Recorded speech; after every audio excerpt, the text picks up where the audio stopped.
The director of the Consumer Financial Protection Bureau said on Wednesday that he would leave the federal agency this month, removing a major opponent to the Trump administration's efforts to dismantle business regulations and unfetter Wall Street.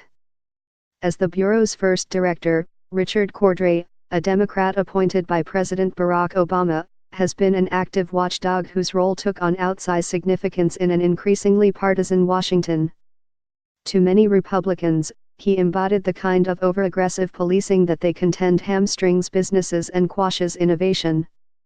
To Democrats, he was a champion of the public, fighting predatory companies and abusive practices that rip off ordinary people. Established 6 years ago as part of the Dodd-Frank Act, the agency has unusually broad power to combat abuses in a wide variety of financial products, including mortgages, credit cards, bank accounts, and student loans. Mr. Cordray, 58, pursued that mission with zeal. Under his leadership, the Bureau extracted nearly $12 billion in refunds and canceled debts for 29 million consumers.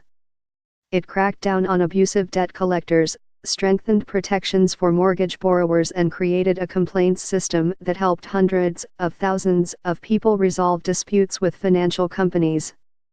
Just hours after Mr. Cordray told his staff of his planned departure, the agency sued a debt collector that it said had broken state usury laws by charging illegally high interest rates. The agency has gotten a lot done, said Lisa Donner, the executive director of Americans for Financial Reform, a liberal advocacy group. The mission of the Bureau and the work it has done is incredibly popular, across party lines, with the public. Mr. Cordray's critics were quick to cheer his departure. Representative Jeb Hensarling of Texas, the Republican chairman of the House Financial Services Committee, called the Bureau a rogue agency that is long overdue for new leadership.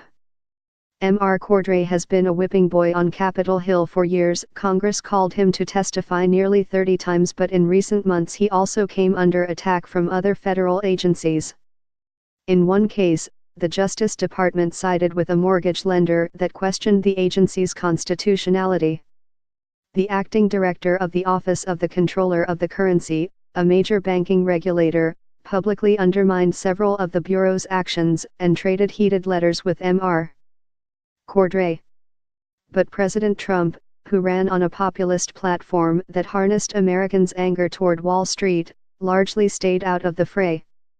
On Twitter, his favorite venting ground, he has not commented on or criticized the Consumer Bureau or its director. Mr. Cordray's 5-year term was scheduled to end in July 2018.